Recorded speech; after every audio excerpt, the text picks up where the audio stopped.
प्रधानमंत्री की आज केरल और तमिलनाडु में चुनावी रैलियां। एनडीए कैंडिडेट्स के लिए करेंगे प्रचार। मार्च में 5 दिन किए थे दक्षिण भारत के 8 दौरे।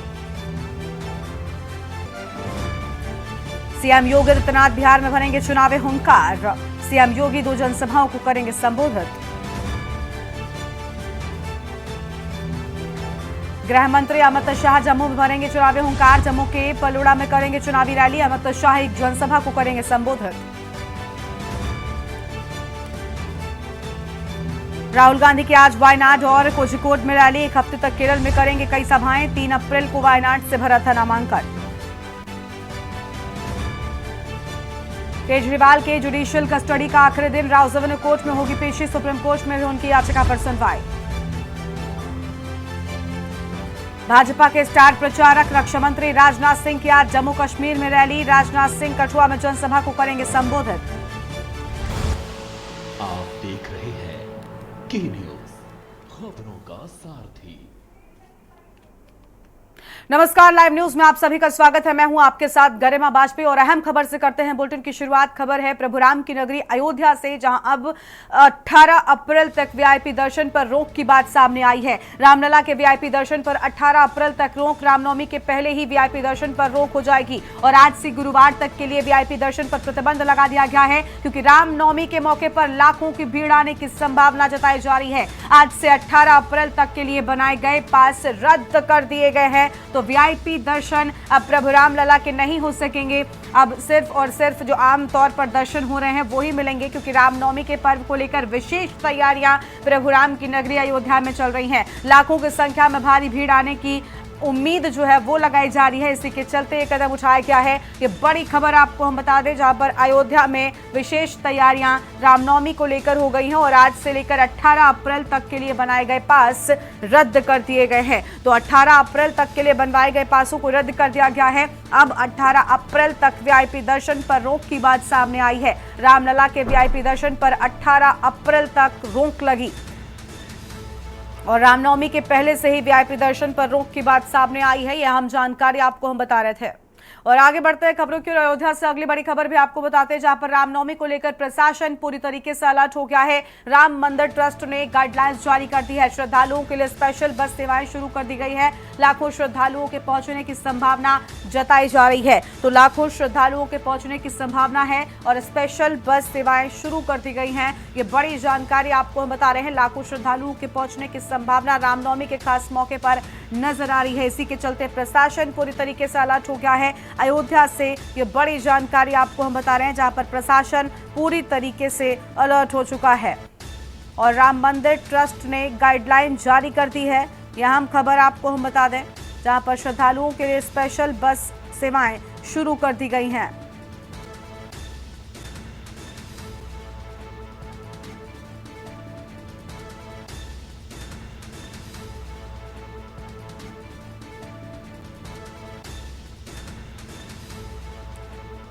फिलहाल ये बड़ी जानकारी आपको हम बता दें।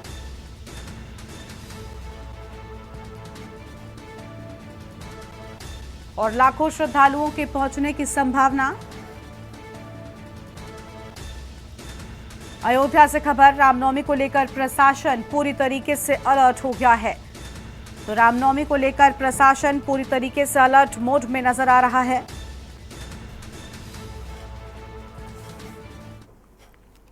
और आगे बढ़ेंगे खबरों की ओर। अगली खबर आपको अयोध्या से बताते हैं, जहां पर हनुमानगढ़ी में दर्शन का शेड्यूल जारी किया गया है। आज से 18 अप्रैल तक के लिए शेड्यूल जारी किया गया।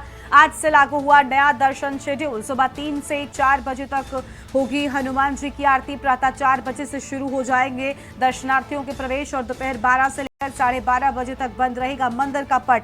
यह आम खबर आपको हम बता दें। भोग और आरती के लिए दर्शन प्रवेश रहेगा प्रतिबंधित। शाम 3 बजे से 3:20 तक आरती पूजा हेतु दर्शन बंद रहेगा। रात 10 बजे से 10:30 बजे तक प्रवेश बाधित रहेगा। रात 11:30 बजे हनुमानगढ़ी पर होगी शयन आरती। तो प्रभु राम के जन्मोत्सव रामनवमी के मौके पर विशेष इंतजाम किए जा रहे हैं।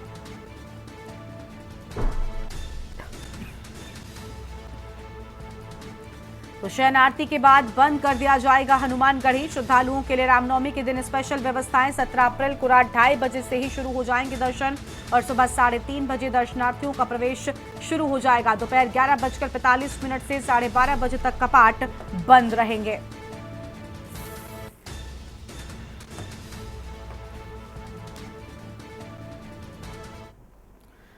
और अयोध्या से अगली खबर भी आपको हम बताते हैं, जहां पर रामनवमी के मेले की तैयारियां भी जोरों पर चल रही हैं। तो रामनवमी का मेला भी विशेष रूप से तैयार किया जा रहा है। मेले के क्षेत्र को 7 जोन और 39 सेक्टर में बांटे जाने की बात सामने आई है। तो ये बड़ी जानकारी आपको हम बता रहे हैं, जहां पर पूरे मेले क्षेत्र में सीसीटीवी से निगरानी की जाएगी। सुरक्षा व्यवस्था को लेकर जल पुलिस की तैनाती रहेगी। पीएससी की बाढ़ राहत दल, एसडीआरएफ, एनडीआरएफ भी तैनात किए गए हैं। जगह जगह पर बैरियर्स भी लगा दिए गए हैं। तो यह अहम खबर आपको हम बता रहे हैं।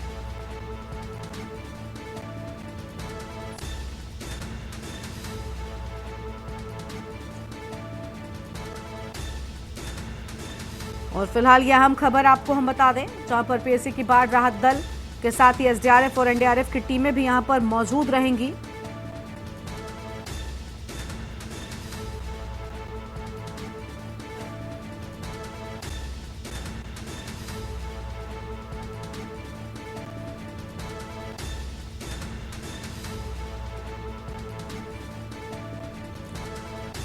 तो यह अहम जानकारी आपको हम बता रहे हैं।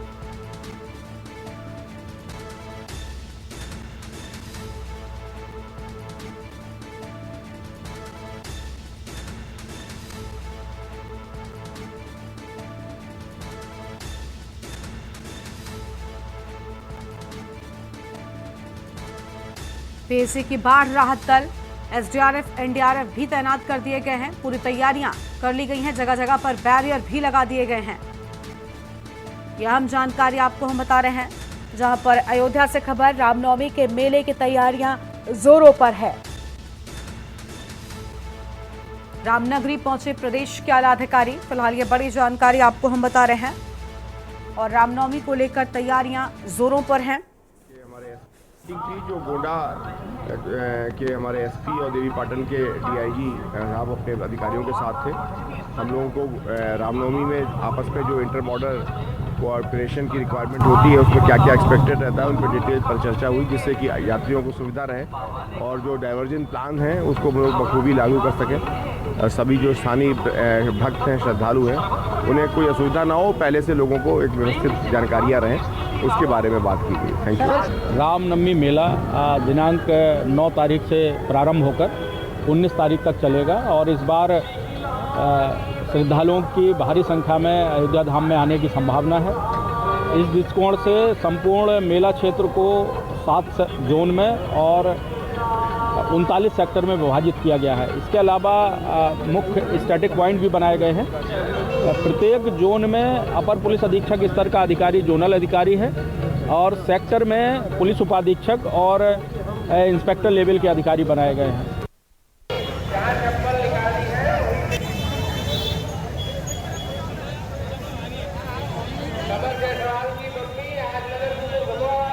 हमारे साथ में हमारे संवाददाता आरपी सिंह इसी खबर पर अधिक बातचीत के लिए जुड़ चुके हैं। आरपी, अयोध्या नगरी में रौनक 22 जनवरी के बाद से बढ़ती ही जा रही है और अब जब प्रभु राम के अपने भवन में विराजने के बाद पहली रामनवमी पड़ रही है, तो ऐसे में ये मौका बहुत ज्यादा खास हो गया और बताया जा रहा है कि इस मौके को खास बनाने के लिए जो प्रभु राम के भक्त हैं वो भी प्रभु राम की नगरी का रुख कर रहे हैं। भारी भीड़ है, प्रशासन के सामने एक बार फिर से बड़ी चुनौती है। जी गरिमा जी, बताना चाहेंगे रामनगरी अयोध्या में पहली बार ऐसा है जब भगवान राम अपने भव्य दिव्य मंदिर में जन्मोत्सव मनाया जाएगा और ये जन्मोत्सव बहुत ऐतिहासिक होगा क्योंकि पूरे भारत में इसका प्रसारण होगा DD1 के द्वारा। और चंपत राय जी ने कहा है कि जो लोग नहीं आ पाएंगे अपने घर पर बैठ करके जन्मोत्सव मनाएंगे और वहां का उठाए। तो यहाँ पे जो व्यापक व्यवस्थाएं की गई है, तो मंदिर के परिसर में 3 जोन में बांटा गया है, रेड जोन, येलो जोन और ग्रीन जोन में परिसर पूरा बांटा हुआ है, जहाँ पे रेड जोन का बीएसएफ निगरानी कर रही, बाकी सीआरपीएफ निगरानी कर रही है और अतिरिक्त बल निगरानी कर रहा है। रही बात राम जन्मभूमि की सुरक्षा व्यवस्था को लेकर व्यापक व्यवस्था की गई है। परिंदा पर नहीं मार सकता, ड्रोन कैमरे की निगरानी की जा रही है और जो राम भक्त आएंगे उनके लिए कहना हो मैट भी बिछाए जा रहे हैं जगह जगह पे और पूरे राम पथ पे लेकर के जन्मभूमि पथ तक अच्छी कूलिंग वाटर लगाई गई। जो राम भक्त आएंगे उनको पानी पीने की असुविधा न हो, उनकी व्यापक व्यवस्था की गई। जगह बैरियर लगाए गए कि कहना हो अगर भारी भीड़ हो तो उनको क्रमवाइज वहां राम पथ पे ही जोड़ दिया गया है। पीने की कहना हो जगह जगह बैरियर लगाए गए कि थोड़ा थोड़ा करके छोड़ा जाएगा। तो व्यवस्था को लेकर के व्यापक व्यवस्था की गई है कि रामनगरी अयोध्या में जो श्रद्धालु आएंगे उनकी व्यवस्था में कोई कोर कसर नहीं छोड़ी है यहाँ पे। जी बिल्कुल, व्यवस्थाओं में कोई कसर छोड़ने का प्रयास नहीं किया गया है। लेकिन आरपी ये भी जानना चाहेंगे कि देखिए अभी अभी ये भी जानकारी सामने आई है कि जो वीआईपी दर्शन है उन पर रोक लगा दी गई है, क्योंकि आम जनता ही बड़ी संख्या में पहुंच रही है। जो पास बनवाए भी जा चुके थे उन्हें रद्द कर दिया गया है। तो ऐसे में अगर कोई वीआईपी यहाँ पर पहुंचता है तो अब कहीं ना कहीं उसे भी आम लोगों की तरह ही कतारों में खड़े होकर प्रभु राम के दर्शन का इंतजार करना पड़ेगा। जी, आपको बताते चले जो वीआईपी मूवमेंट था उनको अलग रूट बनाए गए थे, अलग अलग दर्शन होता था उनके लिए। वीआईपी मूवमेंट में फुल फोर्स लगाई गई थी, 2 से 250 फोर्स लगाए गए थे जो वीआईपी दर्शन करा रहे थे। तो कहीं ना कहीं सुरक्षा के लिहाज से लेकर के कोई प्रशासन ने इसको बंद कर दिया, निरस्त कर दिया है। जो आएगा, अब जो चाहे वीआईपी आए चाहे जो आए, वो आम नागरिक की तरह दर्शन पूजन करेगा। और उसकी व्यवस्थाओं को लेकर के यहाँ ट्रस्ट ने पहले जारी कर दिया, या ये गाइडलाइन जारी कर दी। जितने पहले भी पास थे वो निरस्त कर दिए गए। कहीं ना कहीं जो लोग आएंगे, चाहे वीआईपी हो चाहे उधर आम नागरिक हो, वो आप सिंपल श्रद्धालु की तरह दर्शन पूजन करेंगे। जी बिल्कुल, साफ तौर पर यहाँ पर जो आम लोग हैं वो भी लगातार पहुंच रहे हैं। काफी उत्साह भी लोगों में नजर आ रहा है। शुक्रिया आपका आरपी हमारे साथ जुड़ने के लिए और अधिक जानकारी हमारे दर्शकों के साथ में साझा करने के लिए। तो रामनगरी पहुंचे प्रदेश के आला अधिकारी, और इसके साथ ही आपको बता दें कि रामनवमी पर होने वाले विशेष मेले को लेकर तैयारियां भी की जा रही हैं। सुरक्षा व्यवस्था को लेकर लगातार एडीजी की ओर से बैठकें भी ली गई हैं। यह अहम जानकारी आपको हम बता रहे हैं।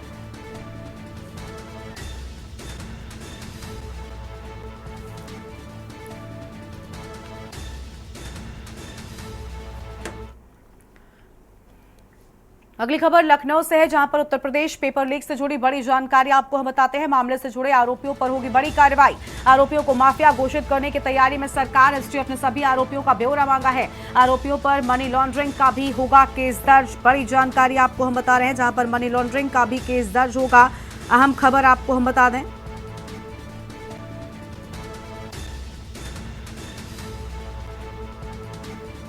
एसटीएफ ने सभी आरोपियों का ब्यौरा मांगा है और यह हम खबर आपको हम बता रहे हैं।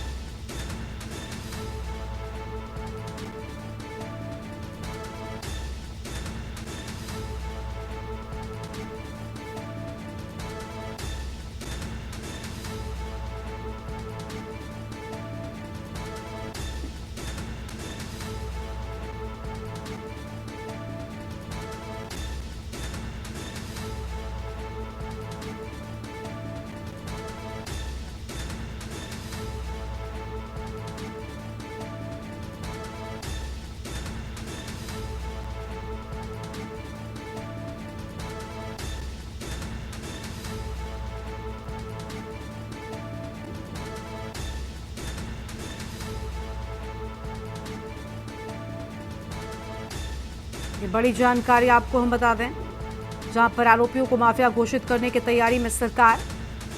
एसटीएफ ने सभी आरोपियों का मांगा ब्यौरा। ये बड़ी खबर आपको हम बता रहे हैं। आरोपियों पर मनी लॉन्ड्रिंग का भी दर्ज होगा केस।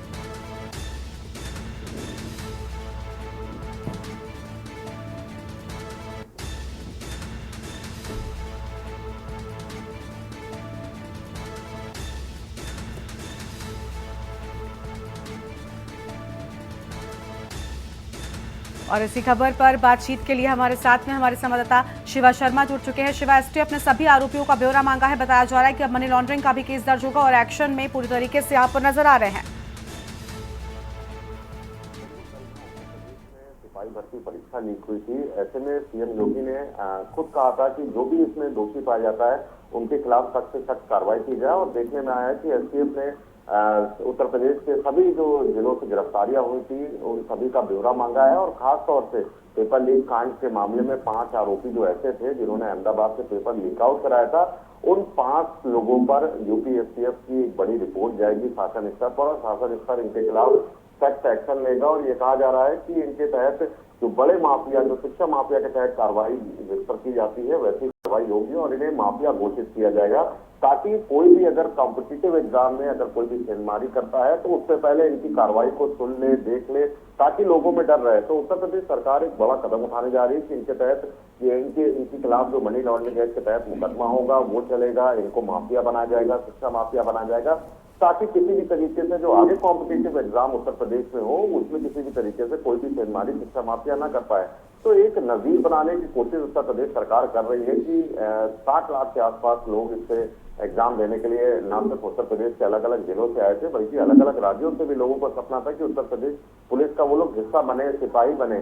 ऐसे में जो 62,000 जो रिक्त जो पद निकले थे, उसमें लोगों का एग्जाम भी हुआ था। तो कहीं ना कहीं पेपर लीक होने से उन लोगों के सपने भी जरूर टूटे थे और कहीं ना कहीं प्रदेश की छवि थी, जो सरकार की छवि थी, वो भी खराब हुई थी।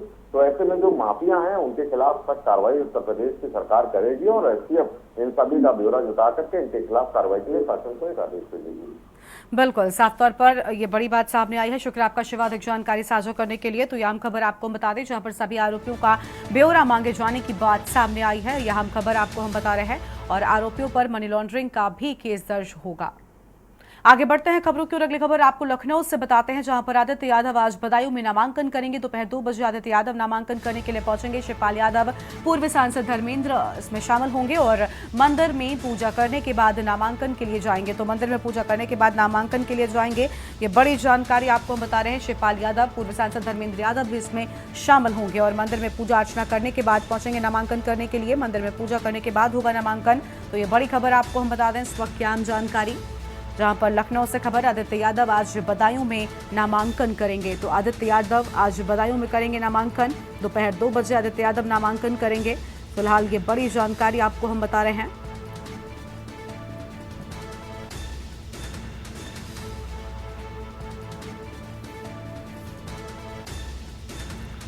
और मंदिर में पूजा करने के बाद नामांकन होगा।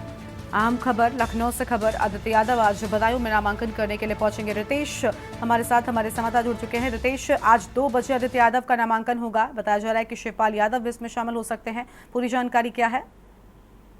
जी देखिए, बिल्कुल मैं आपको बदायूं में आज बदायूं लोकसभा से शिवपाल यादव के बेटे आदित्य यादव का जो है नाम अब फाइनल हो चुका है लगभग। और फाइनल होने के बाद आज जो है इनका 2 बजे नामांकन हुआ। नामांकन से पहले शिवपाल यादव में जो यहाँ से नाराज लोग चल रहे थे, जैसे आविद रजा, सलीम इकबाल, शेरवानी, तमाम नेताओं को उन्होंने मना लिया है और एक ही मंच पर अब वो नजर आ रहे हैं, तमाम जनसभाएं कर रहे हैं और सभी को मनाने का जो दौर था वो खत्म हो चुका है, सभी को मना लिया है। और आज 2 बजे आदित्य यादव अपना नामांकन करेंगे। नामांकन करने से पहले मंदिर में पूजा करेंगे। पूजा करने के बाद तमाम जो नेता होंगे उनके साथ में होंगे। सलीम, शेरवानी, आविद रजा भी इस चुनाव में उनके साथ जो है उनका सहयोग कर रहे हैं। बिल्कुल, शुक्र रितेश आपका अधिक जानकारी साझा करने के लिए। तो आज आदित्य यादव का नामांकन होगा और आपको बता दें कि शिवपाल यादव भी यहाँ पर पहुंचेंगे। पूर्व सांसद धर्मेंद्र यादव भी इसमें शामिल होंगे। ये बड़ी जानकारी आपको हम बता रहे हैं।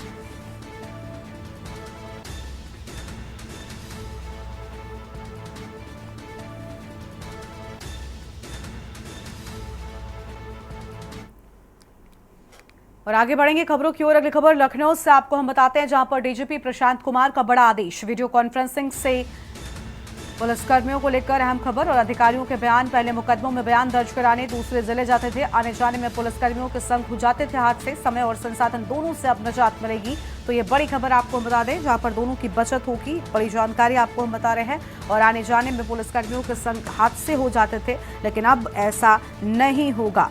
ये बड़ी खबर आपको हम बता रहे हैं।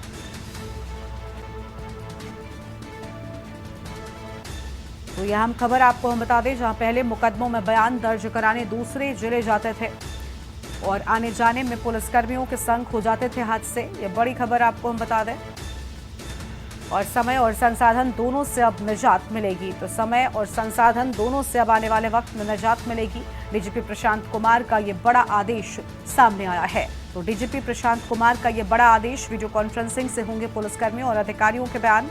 तो अब वीडियो कॉन्फ्रेंसिंग के माध्यम से ही बयान हो जाएंगे। और पहले मुकदमों में बयान दर्ज कराने दूसरे जिले जाना पड़ता था, लेकिन अब समय और संसाधन दोनों की बचत होगी और आने जाने में अब पुलिसकर्मियों के साथ जो हादसे हो जाते थे उनसे भी बचा जा सकेगा। वीडियो कॉन्फ्रेंसिंग से ही पुलिसकर्मियों और अधिकारियों के बयान हो जाएंगे। ये बड़ी जानकारी आपको हम बता रहे हैं। पहले मुकदमों में बयान दर्ज कराने दूसरे जिले पुलिसकर्मियों और अधिकारियों को जाना पड़ता था, लेकिन अब ऐसा नहीं होगा और इससे कई तरह के फायदे भी सामने आ रहे हैं। शिवा शर्मा हमारे साथ एक बार फिर से जुड़ चुके हैं। शिवा, समय और संसाधन दोनों की अब बचत होगी क्योंकि अब वीडियो कॉन्फ्रेंसिंग के माध्यम से ही बयान दर्ज हो सकेंगे पुलिसकर्मियों और अधिकारियों के।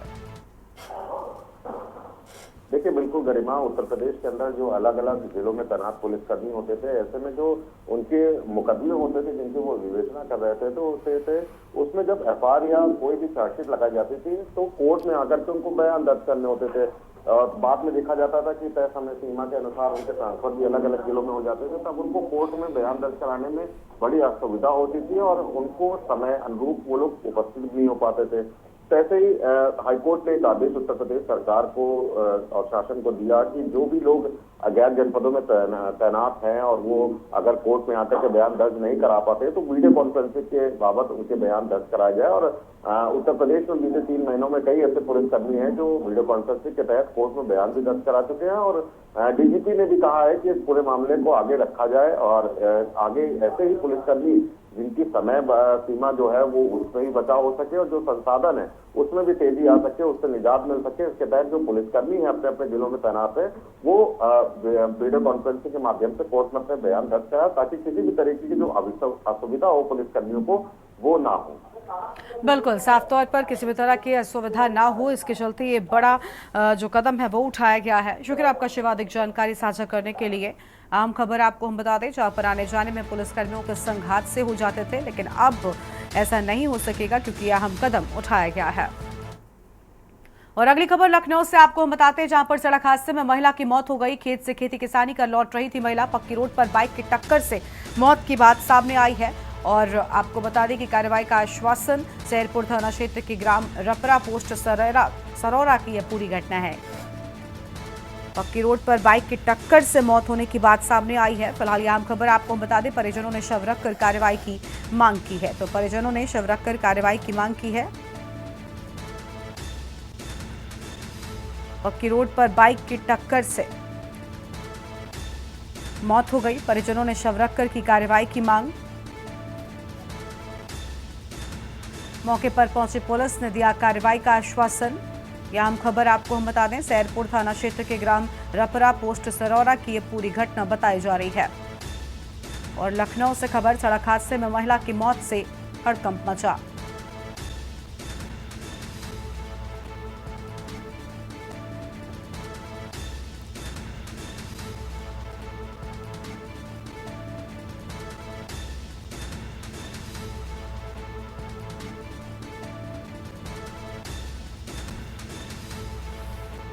शिवा शर्मा हमारे साथ में इसी खबर पर अधिक अपडेट के साथ में हैं।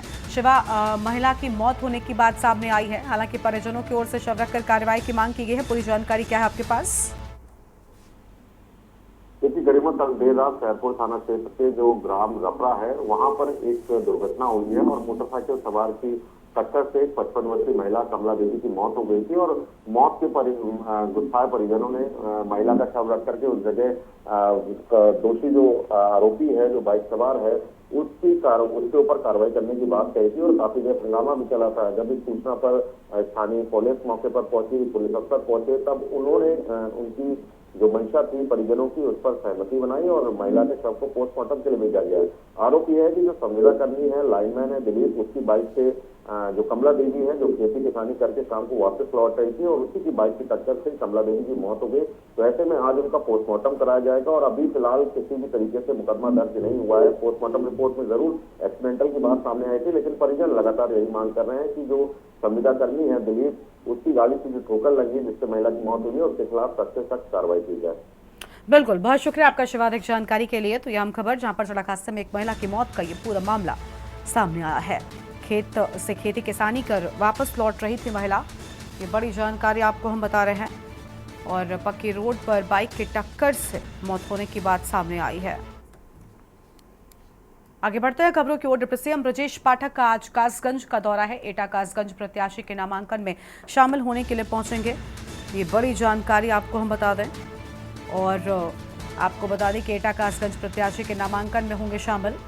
कासगंज कलेक्ट्रेट में नामांकन दाखिल करेंगे।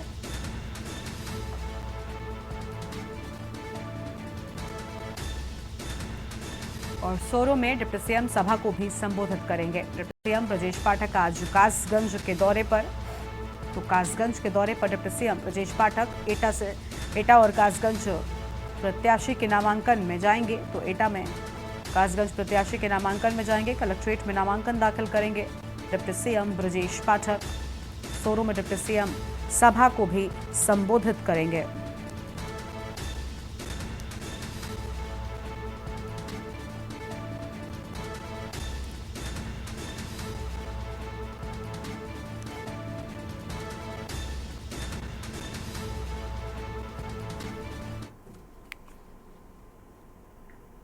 और अगली खबर पीलीभीत से आपको हम बताते हैं, जहां पर आज मायावती की चुनावी रैली होगी। मायावती विशाल जनसभा को संबोधित करेंगी। बीसलपुर में बसपा प्रत्याशी के लिए होगी जनसभा और मायावती के स्वागत के लिए तैयारियां पूरी हो चुकी हैं। तो बीएसपी सुप्रीमो मायावती के स्वागत के लिए सभी तैयारियां पूरी कर ली गई हैं। अहम जानकारी आपको हम बता दें। और पीलीभीत में आज मायावती की चुनावी रैली होगी, तो मायावती की चुनावी रैली को लेकर सभी तैयारियां पूरी हो चुकी है। मायावती विशाल जनसभा को संबोधित करने के लिए यहाँ पर पहुंचेंगी। तो यह अहम खबर आपको हम बता दें, जहां पर सभा को संबोधित करने के लिए यहाँ पर पहुंचेंगी बीएसपी सुप्रीमो मायावती और उनके स्वागत की तैयारियां पूरी कर ली गई हैं।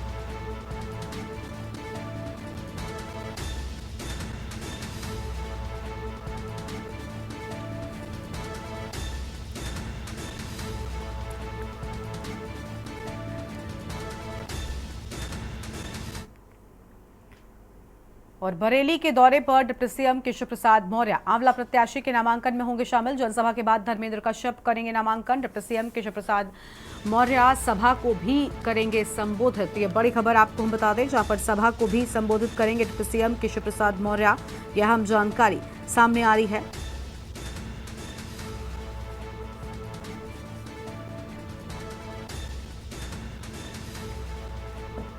और बरेली के दौरे पर डिप्टी सीएम केशव प्रसाद मौर्य, तो बरेली के दौरे पर डिप्टी सीएम केशव प्रसाद मौर्य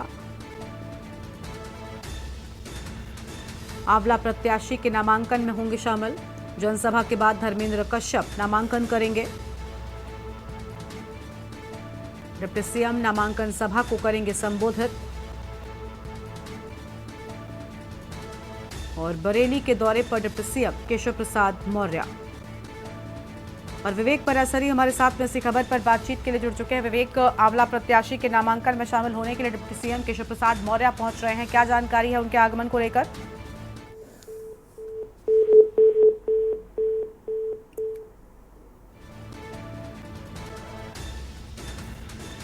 तो बरेली के दौरे पर डिप्टी सीएम केशव प्रसाद मौर्य, यह अहम जानकारी आपको हम बता रहे हैं, जहां पर आंवला प्रत्याशी के नामांकन में शामिल होने के लिए पहुंचेंगे।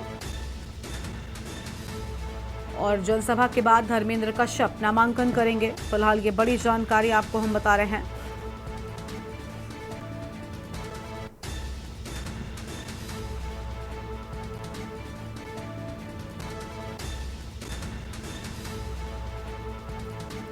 और आंवला प्रत्याशी के नामांकन में शामिल होंगे, यह अहम जानकारी आपको हम बता दें। जनसभा के बाद धर्मेंद्र कश्यप नामांकन करेंगे। और अगली खबर बरेली से है, जहां पर योगी विजयदेव नाथ के बिगड़े बोल सामने आए हैं। पत्रकारों से वार्ता के दौरान बड़ा बयान दिया है। आंवला सांसद धर्मेंद्र कश्यप पर की टिप्पणी, योगी कल्याण समिति के संस्थापक हैं और उनकी ओर से टिप्पणी की गई है। सांसद धर्मेंद्र कश्यप पर टिप्पणी करते हुए नजर आए हैं।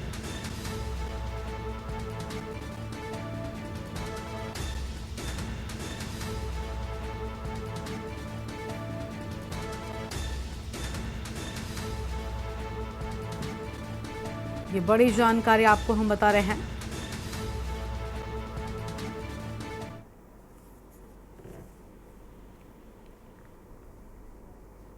माननीय धर्मेंद्र कश्यप जी ने नसबंदी की जो बात कही थी, उनका बयान जब से मैंने देखा मेरा तो खून खोल गया।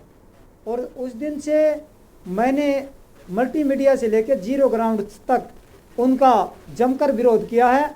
और जब तक मेरे खून में एक कतरा एक भी कतरा बाकी रहेगा, जब तक उनके जुल्मों के खिलाफ मैं लड़ता रहूंगा। नहीं, टिप्पणियां तो अच्छी टिप्पणी की है। नसबंदी कर रहा है, हमारे वंश खत्म कर दे रहा है, यानी क्या क्या टिप्पणी की है। वो तो पहले की बहुत अच्छी टिप्पणी उनकी रही है हमारे समाज की। क्या ऐसा कौन सा हमारे समाज ने बुरा किया है? हमारा समाज सर्व समाज को लेकर चलता है। हर समाज के साथ ठाकुरों की अपनी व्यक्तिगत कोई लड़ाई नहीं होती है। लड़ाई होती है गरीब और दबे हुए व्यक्ति के लिए, वो हमेशा खड़ा रहता है। गांव में अगर अपने सगे भाई से अगर किसी गरीब व्यक्ति की लड़ाई होती है तो अपने भाई के संग नहीं खड़ा होता है, उस गरीब व्यक्ति के साथ खड़ा होता है। वो होता है क्षत्रिय, वो होता है ठाकुर। हर समाज को लेकर चलता है। हिंदू मुसलमान उसे कुछ मतलब नहीं है। गरीब दबे हुए के लिए क्षत्रिय खड़ा होता है, ये खून में है।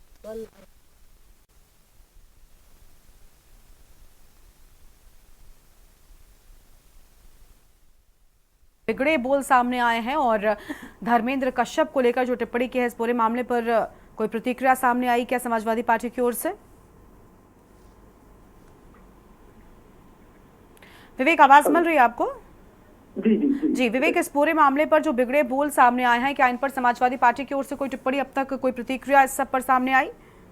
जी, अभी तक इस पूरे मामले पर कोई टिप्पणी सामने नहीं आई, क्योंकि कल अंबेडकर जयंती के कार्यक्रम में बिशारतगंज के एक बेटा बुजुर्ग गांव में कार्यक्रम हुआ था, जिसमें योगी विजय देवनाथ और योगी सेना के जो योगी कल्याण समिति के जो संस्थापक हैं और क्षत्रिय महासभा के जिला अध्यक्ष और कुछ कार्यकर्ता भी वहां पहुंचे थे।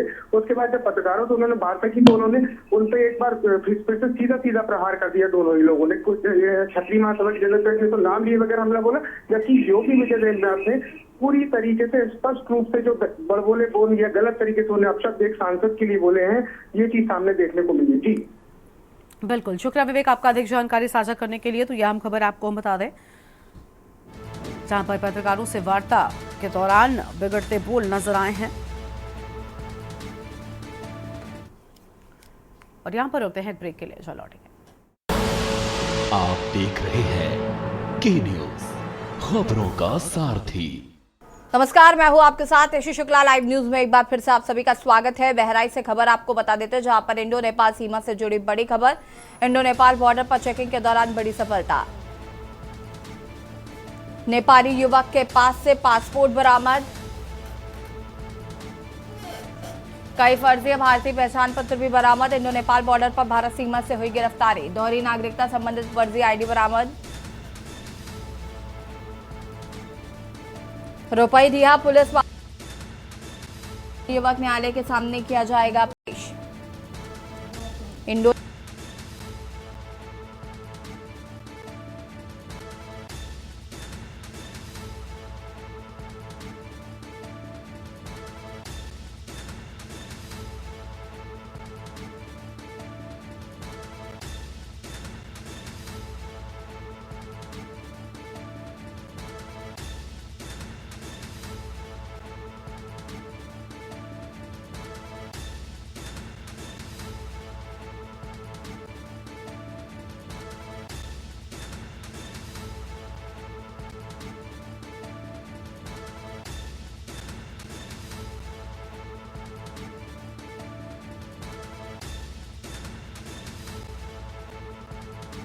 खबर पर के लिए फराज अंसारी हमारे साथ जुड़ चुके हैं। फराज, क्या कुछ जानकारी है इस खबर को लेकर?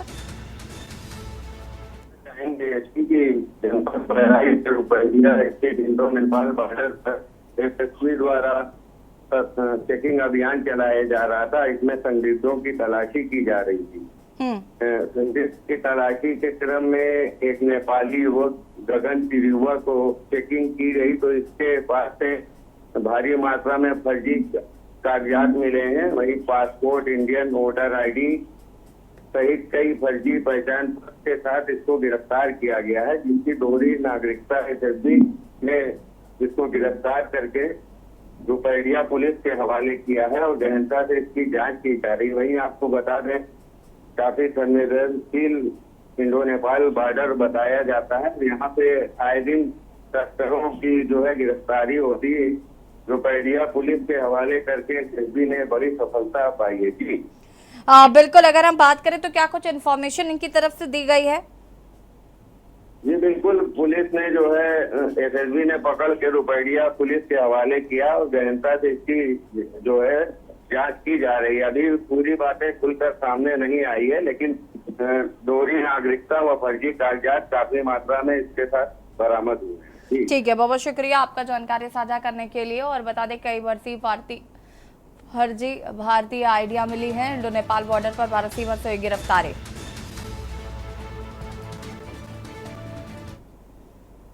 कन्नौज से खबर आपको बता देते हैं, जहां पर कूड़ा निस्तारण प्लांट में लगी भीषण आग। अज्ञात कारणों के चलते भीषण आग लगी। आग से उठने वाला धुआं बना मुसीबत। खेतों में खड़ी गेहूं की फसल जलने से का खतरा। किसान अपने संसाधनों से आग बुझाने में जुटे। कूड़ा कम करने के लिए अक्सर लगाई जाती है आग।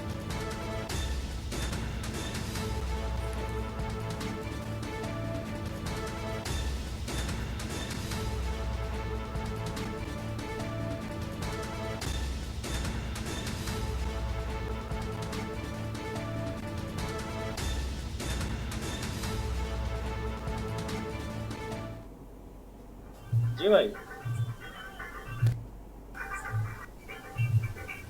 हमें 9 बजे से पहले सूचना मिली थी कि यहाँ को खाद फैक्ट्री में, जहाँ पे कूड़ा डंप होता है पूरे नगर का, उसमें आग लग गई है और आग भयावह रूप लेती जा रही थी। और उससे मिले हुए ये सैयद मोहम्मद में यहाँ पे सबकी खेती है, दलित बस्ती ये पूरी बसी हुई है और इनकी खेती है। रोजी रोटी का इनका एक ही जरिया था और गेहूँ पूरी तरीके से पक चुका है।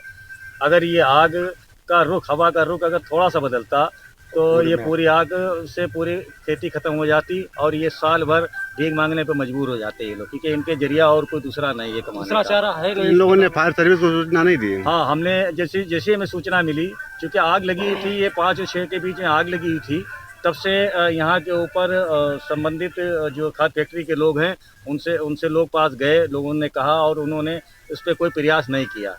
और उसके बाद में जब हमें सूचना मिली तो हमने फायर ब्रिगेड को 2 कालें लगाई 101 नंबर पर, लेकिन वो काल निष्क्रिय है, यानी 108 की तरीके 112 की तरीके वो भी काम नहीं करती है।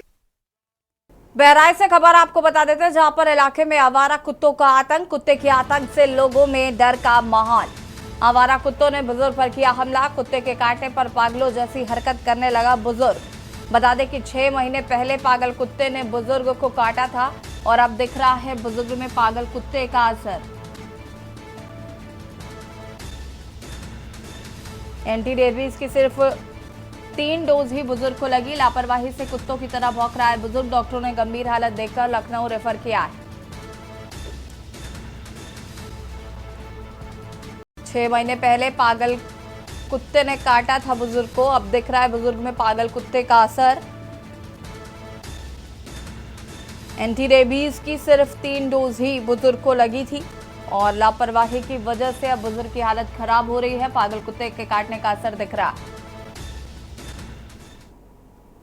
खाना खा रहे थे और अचानक पागल कुत्ता आके कान के नीचे काट दिया। फिर क्या हुआ? फिर इनको एम्बुलेंस आई, दवा करवाने, वहाँ 3 डोज लगी, 2 रह गए। इसी वजह से जानवर जैसे हरकत कर रहे हैं, कुत्ते जैसे। तो अब ये अभी अस्पताल लेके आए हो अपने पिताजी को? अस्पताल लेके आए हैं, दवा हुई नहीं है, डायरेक्ट रेफर किए हैं लखनऊ। तो इस समय आपके पिताजी कैसी हरकत कर रहे हैं? कुत्ते जैसे। देवबंद के मुस्लिम बहुल गांव फुलासी में दलित समाज द्वारा संविधान निर्माता डॉक्टर भीमराव अंबेडकर की जयंती के उपलक्ष्य में निकाली जा रही यात्रा को लोगों ने नारेबाजी करते हुए जबरन रोक दिया। घटना के विरोध में दोनों संप्रदाय के लोग आमने सामने आ गए और जमकर मारपीट हुई। इस दौरान राज्य मंत्री पर ब्रजेश सिंह भी मौजूद रहे। राज्य मंत्री ने घटना की जानकारी पुलिस और उच्च अधिकारियों को दी और तत्काल प्रभाव से शोभा यात्रा रुकवाने वाले लोगों के खिलाफ कार्रवाई की बात की है।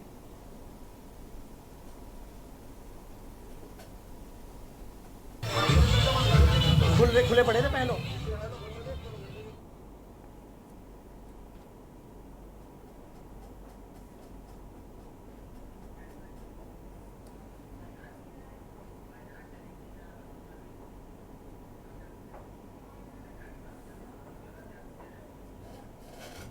और सीधे आपको ले चलते हैं वायनाड, जहां पर रोड शो के बाद राहुल गांधी क्या कुछ कह रहे हैं।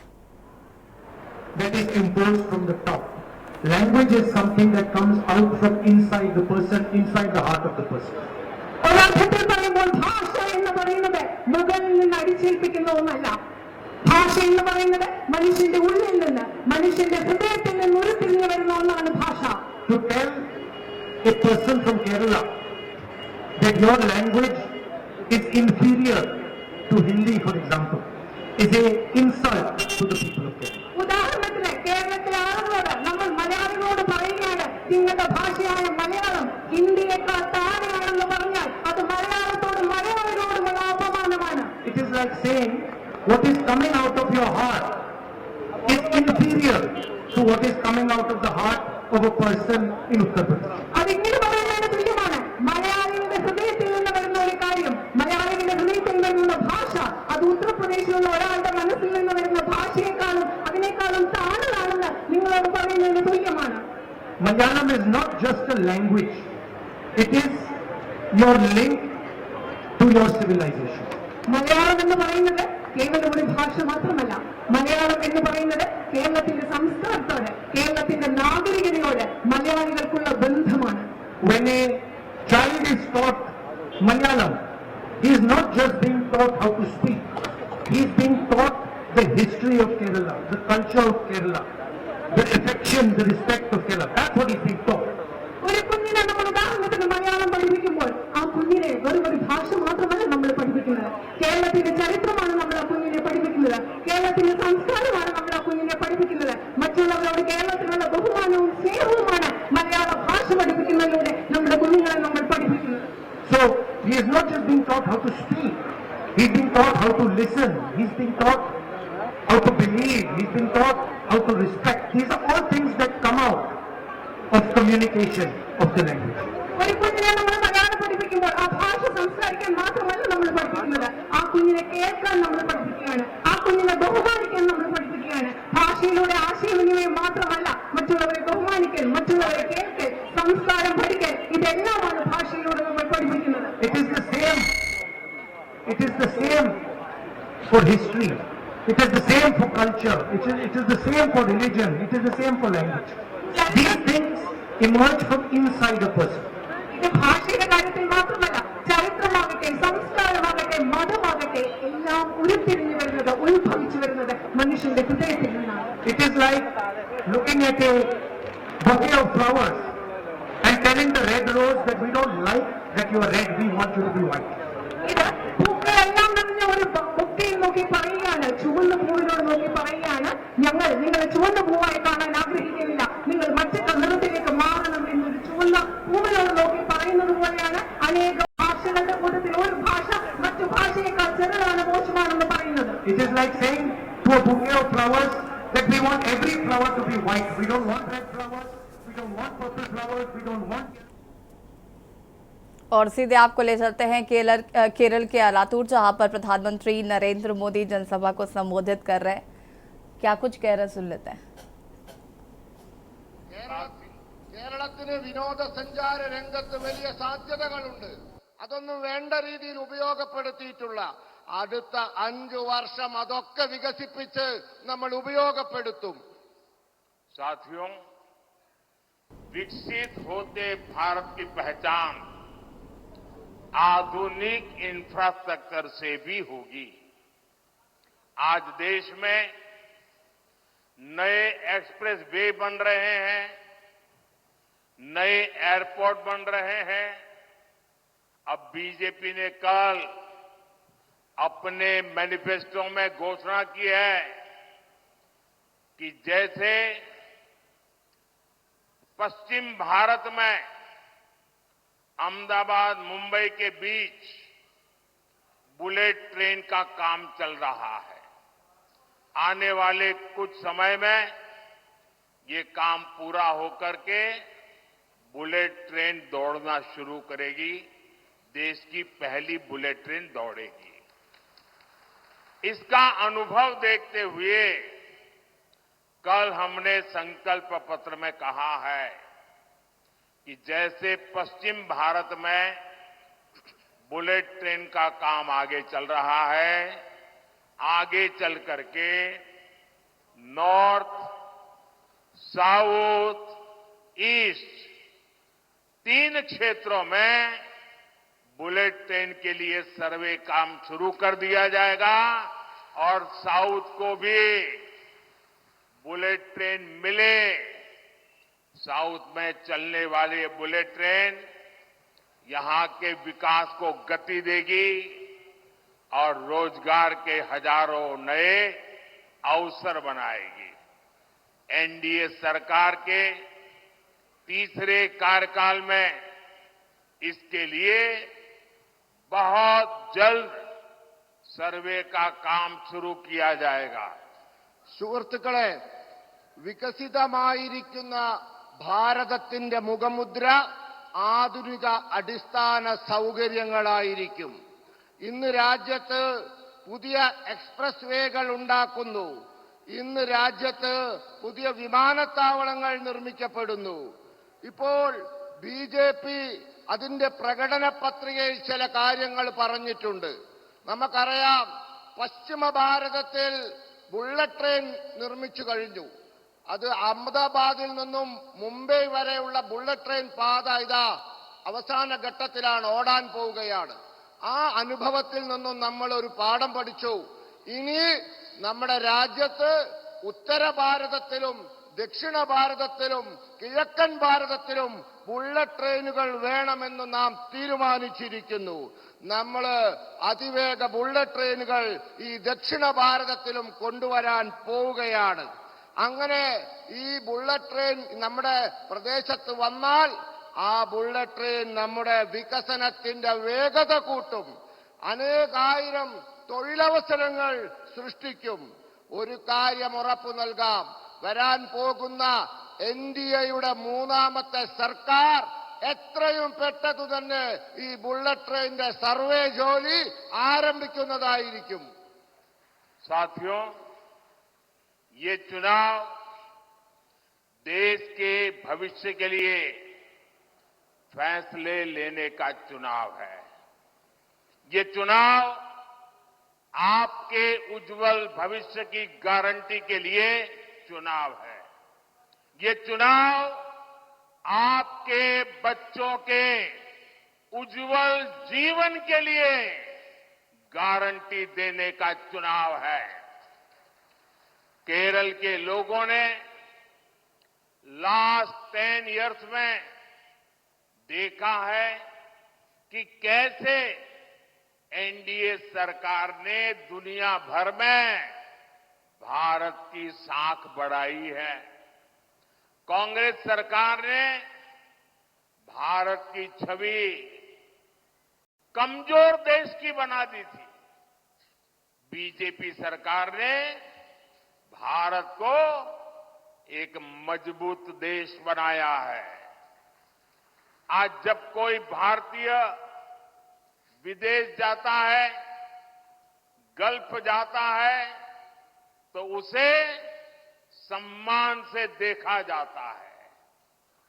आज का भारत युद्ध में फंसे अपने नागरिकों को रेस्क्यू करने की ताकत रखता है. आज का भारत कोरोना जैसी महामारी में दूसरे देशों की ओर नहीं देखता. हम स्वदेशी वैक्सीन बनाते हैं, अपने देश के साथ साथ विश्व के दूसरे देशों की सहायता भी करते हैं. मैं बताना चाहता हूं, लास्ट 10 इयर्स में जो हुआ है, आपको लगता है बहुत कुछ हुआ है, पूरे देश में बदल रहा है, लेकिन मोदी क्या कहता है? मोदी तो कहता है 10 साल में इतना सारा भले हुआ, लेकिन जो हुआ है ना, वो तो ट्रेलर है, ट्रेलर. अभी तो बहुत कुछ करना है. अभी तो हमें हमारे देश को, हमारे केरला को बहुत आगे लेकर जाना है. സുഹൃത്തുക്കളെ, ഈ തെരഞ്ഞെടുപ്പ് രാജ്യത്തിന്റെ ഭാവി നിശ്ചയിക്കുന്ന തെരഞ്ഞെടുപ്പാണ്. ഈ തെരഞ്ഞെടുപ്പ് നിങ്ങളുടെ ഓരോരുത്തരുടെയും ഭാവി നിശ്ചയിക്കുന്ന തെരഞ്ഞെടുപ്പാണ്. നിങ്ങളുടെ കുട്ടികളുടെ ഭാവി നിശ്ചയിക്കുന്ന തെരഞ്ഞെടുപ്പാണ്. അതിനനുസരിച്ചുള്ള തീരുമാനം നാം എടുക്കണം. കേരളത്തിലെ ജനങ്ങൾ കണ്ടതാണ് കഴിഞ്ഞ 10 വർഷത്തിനുള്ളിൽ ലോകത്ത് ഭാരതത്തിന്റെ യശസ് എത്ര ഉയർന്നു എന്നുള്ളത്. കോൺഗ്രസിന്റെ ഭരണകാലത്ത് നമ്മുടെ ലോകം നമ്മളെ നോക്കിയത് ഒരു ദുർബല രാജ്യമായിട്ടായിരുന്നു. എന്നാൽ ഇന്ന് നമ്മളെ ലോകം നോക്കിക്കാണുന്നത് കരുത്തുറ്റ ഒരു രാജ്യമായിട്ടാണ്. ഇന്ന് ആരെങ്കിലും വിദേശത്ത് പോയാൽ, ഗൾഫിൽ പോയാൽ അവർക്ക് അറിയാം അവരെ രാജ്യത്തിന് കിട്ടുന്ന ബഹുമാനം അവർക്കും കിട്ടുന്നു. അവരെ എത്ര ബഹുമാനത്തോടാണ് നോക്കിക്കാണുന്നത് എന്ന്. ഇന്ന് ഭാരതം യുദ്ധരംഗത്ത് പെട്ടുപോയ നമ്മുടെ പൗരന്മാരെ തിരിച്ചു കൊണ്ടുവരാൻ, രക്ഷിച്ചു കൊണ്ടുവരാനുള്ള ശക്തിയുള്ള രാജ്യമായി മാറിയിരിക്കുന്നു. ഇന്ന് ഭാരതം കൊറോണ പോലുള്ള മഹാമാരികളുടെ കാലത്ത് സഹായത്തിനായി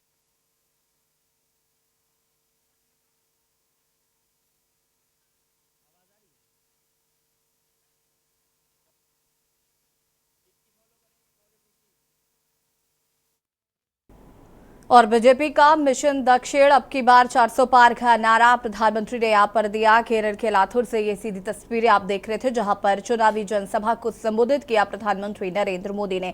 बढ़ेंगे खबरों की ओर। डिडवाना लोकसभा आम चुनाव के मद्देनजर जिला पुलिस अधीक्षक के निर्देशानुसार डिडवाना थानाधिकारी नल्लार की अगुवाई में डिडवाना शहर में आरएसी पुलिस विभाग और बीएसएफ के जवानों के द्वारा फ्लैग मार्च निकाला गया। फ्लैग मार्च शहर के विभिन्न मार्गों से निकाला गया, जिसमें आमजन को भयमुक्त होकर मतदान करने की अपील की गई है। वहीं थानाधिकारी ने कहा है कि सभी मतदाता जागरूक होकर भयमुक्त होकर मतदान करें और अपराधियों में डर, आमजन में विश्वास के उद्देश्य से ये फ्लैग मार्च निकाला गया।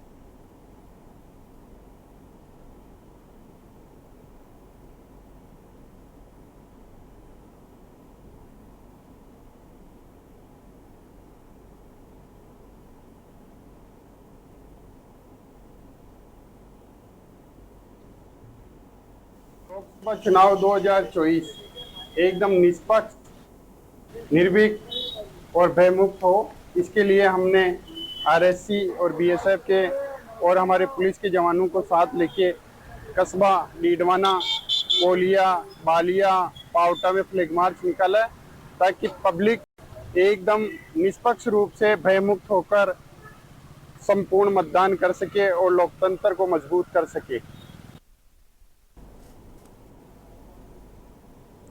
विराटनगर विधानसभा क्षेत्र में डॉक्टर भीमराव अंबेडकर जयंती पर बागावास 84 में धूमधाम से मनाई गई जयंती और श्रद्धा सुमन अर्पित किए गए। कार्यक्रम के अंतर्गत गांव के मुख्य मार्ग होते हुए शोभा यात्रा निकाली गई, जिस पर जगह जगह पर भव्य स्वागत किया गया। शोभा यात्रा निकली, जिस पर नारे बाबा साहब के लगाए गए। सत्ता के नारों से आसपास का क्षेत्र गूंज उठा।